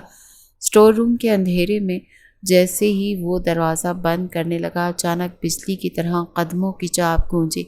شازم یہ حارب شاہ کی آواز تھی، اور اگلے ہی لمحے وہ طوفان کی طرح اندر داخل ہوا۔ اس کی آنکھوں میں ایسا غضب تھا کہ شازم کے ہاتھ خود بخود ڈھیلے پڑ گئے۔ وہ آج ہی واپس لوٹا تھا شہر سے، جب اسے کسی کے چیخنے کی آوازیں آنے لگیں تو وہ اس طرف چلا آیا۔ حارب نے آگے بڑھ کر فاریہ کو اپنی پشت کے پیچھے کر لیا۔ ہمت کیسے ہوئی تمہاری؟ وہ دھاڑا تھا۔ بھائی یہ لڑکی تو، شازم نے جلتی آنکھوں سے کہا۔ اس کی بات مکمل ہونے سے پہلے حارب نے ایسا زوردار گھونسا مارا کہ شازم دیوار سے جا ٹکرایا۔ یہ اب تمہارے بارے میں ایک لفظ بھی سننے کے قابل نہیں ہے۔ یہ میری عزت ہے اور آج سے یہ میری بیوی ہے۔ فاریہ چونک کر حارب کو دیکھنے لگی۔ جو سچ اس نے سب سے چھپانے کو کہا تھا آج خود بول دیا تھا۔ حیران کن تو شازم بھی ہوا۔ فاریہ کی آنکھوں میں خوف، حیرت اور بے یقینی سب سموئے ہوئے تھے۔ وہ فاریہ کا ہاتھ مضبوطی سے پکڑتے وہاں سے نکلا تھا۔ مجھے کہاں لے جا رہے ہیں؟ وہ حارب کو اپنے کمرے کی طرف جاتے دیکھ پوچھ بیٹھی۔ میلے میں لے جا رہا ہوں، وہ تب کر بولا۔ میرا مطلب میرا بھائی اکیلا ہے، مجھے اپنے کمرے میں جانا ہے۔ وہ رک گئی۔ حارب نے مڑ کر دیکھا، اس کی آنکھوں میں ابھی بھی آنسو تھے۔ وہ اکیلا ہے تو اس کے ساتھ نوری سو جائے گی، تم میرے ساتھ میرے کمرے میں چل رہی ہوں۔ حارب نے جیسے حکم سنایا۔ میں آپ کے کمرے میں کیوں جاؤں گی صاحب؟ وہ ناسمجھی سے بولی۔ کیونکہ ہماری جو ویڈنگ نائٹ پینڈنگ رہ گئی تھی وہ منانی ہے آج مجھے۔ وہ فاریہ کی کمر اپنے حصار میں لیتے گھمبیر لہجے میں بولا تو فاریہ کے عارض سرخ پڑ گئے۔ اب ایسے شرماؤ گی تو میں کیسے بات کروں گا؟ فاریہ کو مزید شرماتے دیکھ وہ پیچھے ہوا۔ اچھا جاؤ اپنے کمرے میں، لاک کر کے سونا، رات گئے، اکیلے مت نکلنا کیونکہ اب تم حارب شاہ کی امانت ہو۔ وہ پیار سے اس کے گال پر ہاتھ رکھتے جانے کی اجازت دے گیا۔ موقع ملتے ہی وہ فوری بھاگی تھی۔ اگلی صبح خبر بجلی کی طرح پھیل گئی کہ حارب شاہ نے ملازمہ سے نکاح کر لیا۔ پوری حویلی ہل کر رہ گئی۔ شرمینہ بیگم اور شاذم کے قہر سے لے کر چچا جان کی حیرت تک سب ایک دوسرے سے باتیں کر رہے تھے۔ یہ کیا حرکت کر دی تم نے حارب؟ ایک غریب طبقے کی لڑکی کو ہمارے خاندان کے سر پر بٹھا دیا، چچا نے غصے سے کہا۔ حارب تمہیں یہی لڑکی ملی تھی؟ دادی بیگم نے سخت آواز میں کہا۔ یہ میری بیوی ہے، میں نے اسے اپنی مرضی اور دل سے قبول کیا ہے، اور ہاں میں اسے پسند کرتا ہوں اور میں اپنے فیصلے لے سکتا ہوں۔ آج سب پر لازم ہے کہ میری بیوی کو عزت دیں، سب کے سامنے۔ حارب شاہ سیدھا کھڑا تھا، اس کی آواز روبدار مگر پرعزم تھی۔ فاریہ کی نظر جھکی ہوئی تھی۔ پورے ہال میں سناٹا چھا گیا۔ دادی بیگم نے آنکھوں میں نمی لی آسمان کی طرف دکھ بھری نظر ڈالی۔ حارب نے فاریہ کا ہاتھ تھاما اور سب کی نظروں کے سامنے اسے اپنے کمرے کی طرف لے گیا۔ فاریہ کا دل دھڑک رہا تھا مگر ایک عجیب سا سکون بھی تھا کہ اب وہ اکیلی نہیں ہے، اس کے پاس ایک مضبوط سہارا ہے۔ حویلی کا ماحول ابھی بھی حیرت اور سرگوشیوں سے بھرا ہوا تھا، لیکن حارب شاہ کو پرواہ نہیں تھی۔ وہ سیدھا اپنے کمرے میں آیا اور دروازہ کھول کر فاریہ کو اندر لے گیا۔ کمرہ نیم تاریکی میں ڈوبا ہوا تھا، بس ایک کونے میں جلتا دیا مدھم روشنی دے رہا تھا۔ فاریہ کے قدم لرز رہے تھے، وہ پہلی بار کسی کے کمرے میں اس رشتے کے ساتھ آ رہی تھی۔ دل کی دھڑکن بے قابو تھی، وہ نظریں جھکائے کھڑی تھی، ہاتھ کانپ رہے تھے۔ حارب نے آہستہ سے دروازہ بند کیا اور کچھ لمحوں تک خاموش کھڑا اسے دیکھتا رہا۔ اس کی آنکھوں میں نرمی آ گئی تھی، وہ جانتا تھا کہ فاریہ ڈری ہوئی ہے۔ وہ آہستہ قدم بڑھاتا وہ اس کے قریب آیا۔ فاریہ، اس کی آواز میں ایک عجیب سا سکون تھا۔ فاریہ نے نظریں اٹھانے کی ہمت نہ کی، ہونٹ کپ کپ آ گئے۔ ڈرو مت، حارب نے دھیرے سے کہا، اب تم میری بیوی ہو اور میرا وعدہ ہے کہ تمہیں ہمیشہ اپنی حفاظت میں رکھوں گا۔ یہ جملہ سنتے فاریہ کی آنکھوں میں آنسو جھلملانے لگے۔ اس نے آہستہ سے کہا، میں نے کبھی سوچا بھی نہیں تھا کہ میری زندگی یوں بدل جائے گی۔ وہ بے یقینی کی حالت میں تھی، بدل گئی ہے اور اب یہ بدلاؤ ہمیشہ کے لیے ہے۔ حارب نے ہاتھ بڑھا کر اس کے آنسو صاف کیے۔ کمرے میں ایک لمحے کو خاموشی چھا گئی۔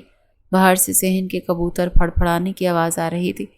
حارب نے دھیرے سے اس کا ہاتھ تھاما اور بیٹھ کے قریب لے گیا۔ یہ کمرہ اب تمہارا بھی ہے، یہاں تمہارے خواب سجیں گے اور میں وعدہ کرتا ہوں کبھی انہیں ٹوٹنے نہیں دوں گا۔ فاریہ نے پہلی بار نظر اٹھا کر اسے دیکھا۔ وہ نظر بھری ہوئی تھی عقیدت اور اعتماد سے۔ دل میں خوف کی جگہ عجیب سا سکون اترنے لگا تھا۔ وہ صبح تو اسے اس کمرے میں چھوڑ گیا تھا، پھر نوری آنی تھی۔ لو میڈم، یہ کپڑے حارب صاحب نے دیے ہیں، کہہ رہے تھے کہ تم رات کو تیار ملو۔ نوری نے لال جوڑا بیڈ پر رکھا۔ حیرت ہے، ویسے مجھے تو تم معصوم لگی تھی، پر تم تو چلاک نکلی، اس حویلی کے وارث کو ہی قابو کر لیا۔ نوری مزید بول رہی تھی جبکہ فاریہ کو برا لگ رہا تھا۔ ویسے ایک بات بتا دو، یہ بڑے لوگ بس بستر کی زینت بناتے ہیں پھر چھوڑ دیتے ہیں، کیونکہ ان کو نسلی بیوی چاہیے ہوتی ہے جس سے اولاد ہو۔ وہ نخوت سے بولی، پھر چلی گئی، جبکہ یہ باتیں فاریہ کے معصوم دماغ میں گردش کرنے لگیں۔ رات کے وقت فاریہ بیڈ کے کنارے دبکی بیٹھی تھی، ہاتھوں کی انگلیاں ایک دوسرے میں پھنسی ہوئی تھیں اور دل کی دھڑکن جیسے کانوں میں سنائی دے رہی تھی۔ سرخ جوڑے کی جھلک مدھم روشنی میں اور بھی دلکش لگ رہی تھی، مگر اس کے اندر خوف اور جھجک واضح تھی۔ دروازہ کھلا تو حارب اندر آیا، سفید کرتا شلوار پہنے، شانے سے بال ابھی بھیگے لٹوں کے ساتھ۔ اس کی موجودگی میں کمرہ جیسے اور بھی تنگ لگنے لگا۔ فاریہ نے نظریں جھکا لیں۔ حارب چند میں خاموش رہا، پھر بیڈ کے قریب آ کر دھیرے سے بیٹھ گیا۔ فاریہ، اس نے مدھم لہجے میں پکارا۔ اس کی آواز اتنی نرم تھی کہ فاریہ کے دل میں لرزش سی اتر آئی۔ آپ کو صرف میری عزت چاہیے نا؟ تو لے لیں صاحب، پھر چاہے کہیں بھی شادی کر لیں، پر مجھے مت چھوڑیے گا، میں تو بے سہارا ہو جاؤں گی۔ فاریہ نے اچانک ہی بولنا شروع کیا، پر اس کے الفاظ پر حارب نے ابرو اچکائی۔ یہ کیا کہہ رہی ہو لڑکی؟ وہ سمجھ نہ سکا کہ اس کے دماغ میں کیا چل رہا ہے۔ نوری نے کہا آپ مجھے چھوڑ دیں گے؟ وہ فاریہ کے قریب آیا، اس کا ہاتھ اپنے ہاتھوں میں لیا۔ معاملے کی سنگینی کو وہ سمجھ گیا تھا۔ میں جانتا ہوں کہ تم ڈری ہوئی ہو، لیکن یاد رکھنا میں نے آج تمہیں سب کے سامنے اپنی عزت بنایا ہے۔ تم صرف ایک ملازمہ نہیں، تم میری بیوی ہو۔ فاریہ کی پلکوں پر نمی جھلملانے لگی، ہونٹ کپ کپائے، لیکن کچھ کہہ نہ سکی۔ حارب نے آہستہ سے اس کا ہاتھ تھاما۔ یہ ہاتھ اب میرے پاس امانت ہے، تمہاری مسکراہٹ، تمہارے خواب، سب کچھ، اور میں وعدہ کرتا ہوں کہ تمہیں کبھی رلنے نہیں دوں گا۔ فاریہ نے دھیرے سے سر اٹھایا، آنکھوں میں شکر گزاری اور نرمی کی جھلک تھی۔ میں نے کبھی نہیں سوچا تھا کہ میری قسمت میں ایسا کچھ ہوگا۔ حارب مسکرا دیا اور اس کی آنکھوں میں پہلی بار ایک نرمی بھری ہوئی چمک ابھری۔ قسمت کو کبھی کبھی ہم خود لکھتے ہیں فاریہ، اور آج سے ہماری کہانی شروع ہوئی ہے۔ اس نے اس کے آنسو صاف کیے اور آہستہ سے اس کا دوپٹہ سنبھالا۔ کمرے کی ہوا میں ایک عجیب سی قربت اور سکون بھر گیا۔ فاریہ کا دل اب خوف سے خالی ہو کر ایک نئے احساس سے بھر رہا تھا، جیسے زندگی پہلی بار اس کے لیے مہربان ہوئی ہو۔ کمرے میں خاموشی تھی اور صبح کی تازہ ہوا کھڑکی سے اندر آ رہی تھی۔ فاریہ اور حارب کے نکاح کو 15 دن گزر گئے تھے۔ حارب نے فاریہ کے بھائی کو ہاسٹل میں کروا دیا تاکہ اس کی پڑھائی مکمل ہو سکے۔ یہاں حویلی میں وہ اکیلا ہوتا تھا۔ فاریہ 2 بار اس سے مل کر بھی آئی تھی۔ الماری کے سامنے کھڑی فاریہ حارب کے کپڑے نکال رہی تھی۔ سفید شلوار قمیض کو تہہ لگا کر اس کے ہاتھ میں دیا۔ یہ پہن لیجئے، آج ڈیرے پر جانا ہے، آپ اچھے لگیں گے، اس نے آہستگی سے کہا تو حارب نے مسکراتے ہوئے قمیض پہننے لگا۔ اب تم ہی طے کرو گی کہ مجھے کیا پہننا ہے؟ فاریہ ہلکا سا شرما کر نظریں جھکا گئی۔ بیوی کا یہ بھی فرض ہوتا ہے شاہ جی؟ قمیض پہن کر اس کے قریب آیا، اور بٹن لگانا بھی فرض ہوتا ہے، اس نے شرارت سے کہا۔ فاریہ کے کان سرخ ہو گئے، لیکن پھر دھڑکتے دل کے ساتھ آہستہ سے اس کی قمیض کے بٹن لگانے لگی۔ ہر بٹن کے ساتھ اس کی انگلیاں کانپ رہی تھیں اور حارب کی نظریں اس کے چہرے پر جمی ہوئی تھیں۔ جب آخری بٹن بند کیا تو حارب نے الماری سے پرفیوم نکالا اور اس کی کلائی پر بھی چھڑک دیا۔ میری خوشبو تم پر جچتی ہے، وہ مدھم لہجے میں بولا، پھر اچانک جھک کر اس کی گال پر اپنے لب رکھ دیے۔ فاریہ کا دل جیسے دھڑکنا بھول گیا۔ وہ لپک کر پیچھے ہٹی اور نظریں جھکا لی۔ اب ایسے شرماؤ گی تو میں ڈیرے پر جانے کا ارادہ بدل دوں گا، حارب نے مسکرا کر کہا۔ فاریہ کچھ نہ بولی، بس لپٹ کر دوپٹے کا پلو چہرے پر لے آئی۔ وہ دونوں ایک دوسرے کے ہمراہ نیچے آئے۔ نیچے ناشتے کی میز پر سب جمع تھے۔ دادی بیگم اپنی مخصوص کرسی پر، چچا اور شرمینہ بیگم کے ساتھ نوری بھی خدمتی انداز میں بیٹھی تھی۔ جیسے ہی حارب اور فاریہ ساتھ ساتھ نیچے اترے تو سب کی نظریں ان پر اٹھیں۔ وہ نیلے رنگ کے کامدار سوٹ میں تھی اور اس وقت ایک حور کی طرح لگ رہی تھی۔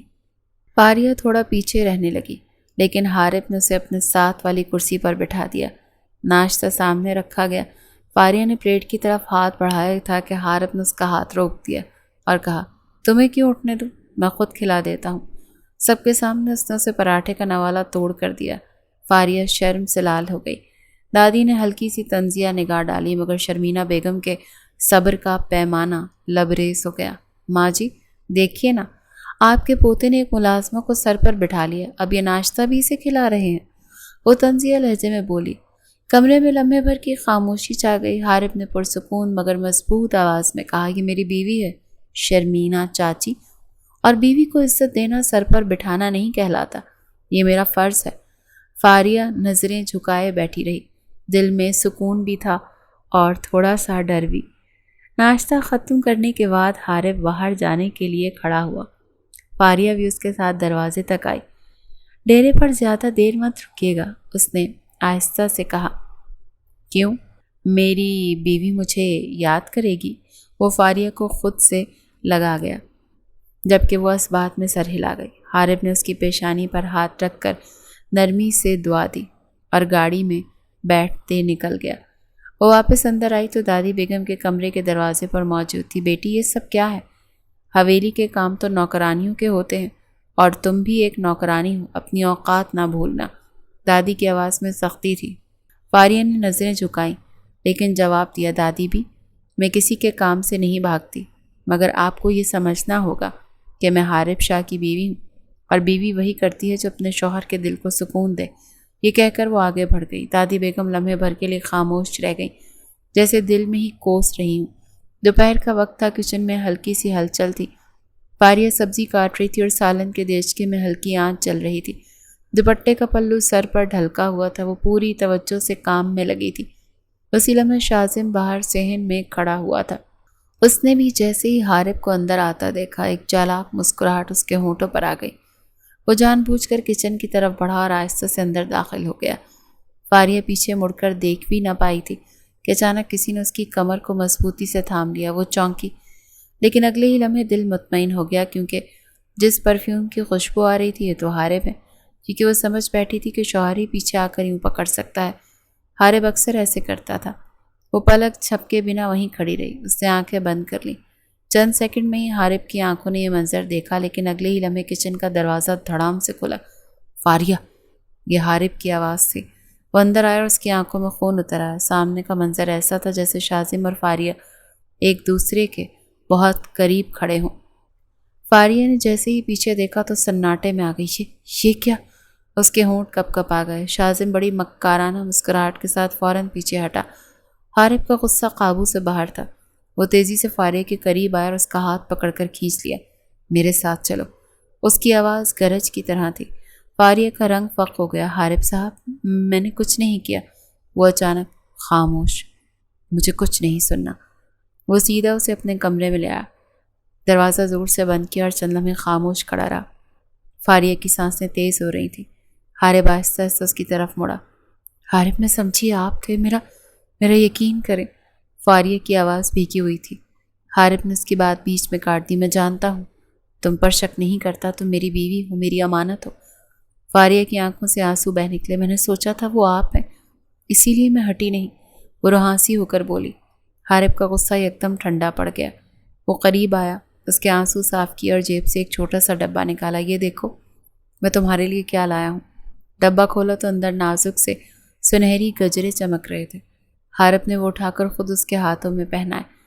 یہ یاد دہانی ہے کہ تم حارب شاہ کی بیوی ہو۔ تمہارا ہر زیور، ہر خوشی، ہر خواب اب صرف مجھ سے جڑا ہے، اور میں وعدہ کرتا ہوں کہ تمہیں کبھی اکیلا نہیں چھوڑوں گا۔ اور یہ شازم، یہ اب میرے قہر سے نہیں بچے گا۔ فاریہ کی پلکوں پر نمی لرز گئی تھی۔ دل کی دھڑکن میں سکون اتر آیا۔ وہ جان گئی تھی کہ حارب کی نگاہ میں وہ اب بھی پاک اور معتبر ہے۔ صحن میں بارش ٹپک رہی تھی۔ قطرے چھم چھم زمین پر گر کر خوشبو بکھیر رہے تھے۔ فاریہ پانی پینے آئی تھی، مگر بارش دیکھ کر دل مچل گیا۔ وہ لان میں چلی آئی۔ بارش کی بوندوں نے اس کے آنچل اور بال بھگو دیے۔ وہ ہنستے ہوئے ہاتھ سے پانی میں بھیگنے لگی۔ اسی لمحے حارب بھی لان میں آ گیا۔ اس کی نظر فاریہ پر ٹھہر گئی۔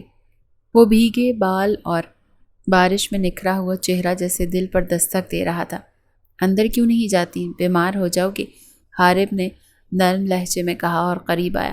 فاریہ نے مسکراتے ہوئے کہا، بارش اچھی لگ رہی ہے، دل کرتا ہے یوں ہی لمحہ تھم جائے۔ حارب ایک پل کو اس کی مسکراہٹ میں کھوسا گیا۔ وہ مزید قریب ہوا، اس کا ہاتھ تھاما۔ ان کی نظریں ملیں تو لمحہ واقعی تھم سا گیا۔ بارش کے رمجھم اور دلوں کی دھڑکن ایک ہو گئی۔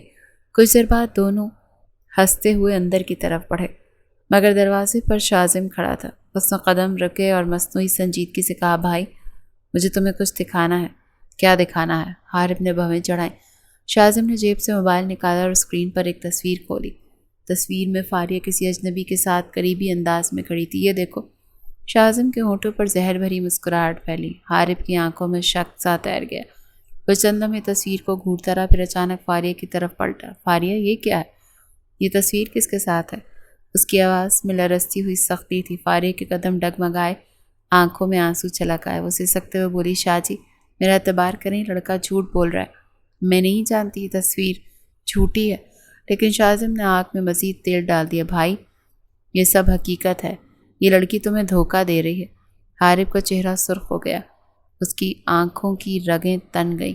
وہ ضبط نہ کر سکا اور گرجا، جسٹ شٹ اپ فریبی لڑکی، میں نے تمہیں محبت دی، اپنا جنون تم پر وارا، اور تم نے میرے ہی دل کو بے دردی سے نوچ دیا۔ نکل جاؤ میرے گھر سے، میری زندگی سے، میں کوئی جگہ نہیں ہے تمہاری اس میں۔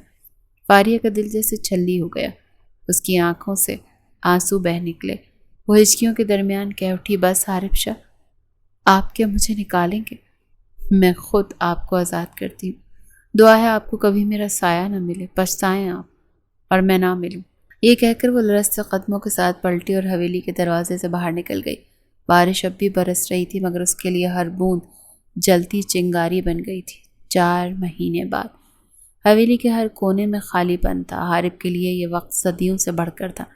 نہ مسکراہٹ باقی رہی، نہ سکون۔ وہی مضبوط اور مغرور عارف اب ایک ٹوٹا ہوا انسان لگتا تھا۔ راتوں کو جاگتا رہتا، کبھی فاریہ کے کمرے کے در و دیواروں کو تکتا تو کبھی بارش کی بوندوں کو چھوتا اور روتا۔ اس کے دل پر صرف ایک پچھتاوا تھا، کاش اس دن میں نے اعتبار کیا ہوتا۔ اس دن فاریہ کے جانے کے بعد ایک ہی سچ سامنے آ گیا جس نے عارف کو تڑپا کر رکھ دیا تھا۔ وہ پچھلے 4 مہینوں میں اسے ڈھونڈ نہیں سکا تھا، یہاں تک کہ اس کا بھائی اذان اب بھی اسی ہاسٹل میں تھا، اس کو بھی فاریہ کا نہیں پتا۔ دادی بار بار سمجھاتی کہ بیٹا ہمت رکھ، اللہ چاہے تو وہ لوٹ آئے گی، لیکن عارف کی آنکھوں میں صرف انتظار تھا۔ امید کی مدھم سی لو جلتی بجھتی رہتی۔ ماضی بارش تھمی تو نہیں تھی، مگر ذرا ہلکی ہو گئی تھی۔ فاریہ کے جانے کے بعد وہ بے یقینی کے عالم میں وہیں بیٹھا تھا۔ دادی ساتھ تھی، وہ معصوم لڑکیوں سے دھوکہ کیسے دے سکتی تھی؟ حویلی کے بڑے دروازے پر کھڑا ملازم بھیگتا ہوا بے چین سا نظر آیا۔ اس کے ہاتھ میں وہ لفافہ دبا ہوا تھا۔ شاہ جی ہانپتا ہوا اندر داخل ہوا اور شاذم کے قریب آ گئے۔ کاغذ راستے سے گرا ملا، شاید آپ کا ہو۔ شاذم نے چونک کر فوراً لفافہ چھین لیا، مگر اس کی گھبراہٹ عارف کی تیز آنکھوں سے چھپی نہ رہ سکی۔ یہ کیا ہے؟ عارف کی گرجدار آواز ابھری۔ کچھ نہیں بھائی، بس ایک پرانا کاغذ ہے۔ شاذم نے جلدی سے جیب میں ڈالنے کی کوشش کی، لیکن دادی نے ہاتھ بڑھا کر وہ لفافہ پکڑ لیا۔ دکھاؤ مجھے۔ ان کی آواز میں وہی حویلی کی ہاک کے معنی سختی جھلکی۔ شاذم نے پسینہ صاف کیا، مگر اب بہت دیر ہو چکی تھی۔ دادی نے لفافہ کھولا تو اندر سے کچھ تصاویریں اور ایک پرچی نکلی۔ پرچی پر صاف لکھا تھا، 50,000 وصول کرنے ہیں، فاریہ کی جعلی تصویریں تیار ہیں۔ عارف کی آنکھیں پھٹ پڑیں۔ وہ ایک دم اٹھ کر کھڑا ہوا اور شاذم کو گریبان سے پکڑ لیا۔ یہ سب تمہاری گھٹیا سازش تھی؟ تم نے میری فاریہ پر الزام لگایا؟ شاذم کے چہرے سے ساری رنگت اڑ گئی۔ وہ بولا تو الفاظ اٹکنے لگے۔ بھائی میں نے یہ سب تمہیں بچانے کے لیے۔ چپ رہو بدبخت۔ عارف کا دل غصے اور پچھتاوے سے دہل گیا۔ اسے وہ لمحہ یاد آیا جب فاریہ نے آنسو کے ساتھ کہا تھا کہ شاہ جی میرا اعتبار کریں، اور اس نے اعتبار توڑ کر اسے دھتکار دیا۔ عارف کے قدم لڑکھڑائے۔ وہ بے بسی سے دادی کی طرف دیکھنے لگا۔ دادو، میں نے اپنی محبت کھو دی، میں نے اسے دھتکار دیا۔ وہ چلی گئی دادی۔ دادی کی آنکھوں میں بھی آنسو بھر آئے۔ بیٹا محبت کو شک کے وار سے قتل نہ کرو۔ جاؤ، جا کر اپنی فاریہ کو ڈھونڈ لاؤ، اس سے پہلے کہ بہت دیر ہو جائے۔ وہ پریشانی سے نکلا تھا پر وہ کہیں نہیں ملی۔ آج وہ کسی دوست کے علاج کے سلسلے میں شہر کے بڑے اسپتال گیا تھا۔ ہال میں بیٹھا وہ یوں ہی بے دھیانی سے لوگوں کو دیکھ رہا تھا کہ اچانک سے اس کی سانس تھم گئی۔ چند قدم کے فاصلے پر فاریہ کھڑی تھی۔ وہ ڈاکٹر سے رجسٹریشن کروا رہی تھی، ہلکی سی نقاب میں، مگر عارف نے فوراً پہچان لیا۔ اس کا دل دھڑکنے لگا، قدم کانپ گئے، مگر پھر جنون سا سوار ہوا۔ فاریہ، اس نے مدھم مگر لرزتی ہوئی آواز میں پکارا۔ فاریہ چونکی، پلٹی، اس کی نظریں چار ہوئیں۔ 4 مہینوں کا فاصلہ لمحے بھر میں سمٹ آیا، مگر آنکھوں میں شکوے اب بھی زندہ تھے۔ وہ بنا کچھ کہے تیزی سے آگے بڑھ گئی۔ عارف کے قدم خود بخود اس کے پیچھے ہو لیے۔ وہ بھاگ کر اس کے سامنے آ گیا، آنکھوں سے بہتے آنسوؤں کے ساتھ ہاتھ جوڑ دیے۔ فاریہ رک جا، مجھ سے بہت بڑی غلطی ہو گئی، میں نے تم پر اعتبار نہ کر کر سب کچھ کھو دیا، مجھے معاف کر دو، خدا کے لیے مجھے معاف کر دو۔ فاریہ کی آنکھوں میں بھی نمی تیرنے لگی، مگر لب خاموش تھے۔ اس کے ساتھ ایک بزرگ خاتون کھڑی تھی، اس کی دور کی خالہ۔ وہ نرمی سے آگے بڑھی اور فاریہ کے کاندھے پر ہاتھ رکھا۔ بیٹی، رشتے نفرت سے نہیں جیتے جاتے، محبت اور معافی ہی اصل بندھن ہے۔ عارف کی آنکھوں میں دیکھو، یہ وہی ہے جو تمہیں کھونے کے بعد ٹوٹ گیا ہے، معاف کر دو اسے، اپنے گھر واپس چلو۔ فاریہ کے صبر کے بندھن ٹوٹ گئے، وہ روتی ہوئی عارف کے سینے سے لگ گئی۔ عارف نے پہلی بار سکون کا سانس لیا، جسے ساری دنیا لوٹ آئی۔ شاہ جی، میں نے بھی بہت دعائیں کی تھی کہ آپ ایک دن پچھتائیں اور لوٹ آئیں۔ حارث نے اس کے آنسو پہنچے۔ اب کبھی تجھے رلاؤں گا نہیں، اپنی جان سے بڑھ کر سنبھالوں گا۔ اس سمے فاریہ نے مدھم مسکراہٹ کے ساتھ سرگوشی کی، اور ایک خوشخبری ہے، آپ بابا بننے والے ہیں۔ یہ سن کر حارث کی آنکھوں میں خوشی کے آنسو چھلکنے لگے۔ اس نے فاریہ کو اپنے بازوں میں بھر لیا۔ بارش کے بعد کی دھوپ جیسے ان دونوں کے دلوں میں اتر آئی تھی۔ اب کوئی فاصلہ باقی نہ رہا، نہ شکوہ نہ جدائی، صرف محبت، سکون اور ایک نئی زندگی کا آغاز تھا۔ حارث نے ایک الگ ولا لے لیا تھا جہاں وہ دادی اور فاریہ کے ساتھ رہتا تھا۔ اذان بھی اکثر چکر لگاتا تھا، جبکہ شاذم کو اس نے بہت مارا تھا اور معاف ابھی تک نہیں کیا تھا۔ وہ دونوں ساتھ میں بہت خوش تھے۔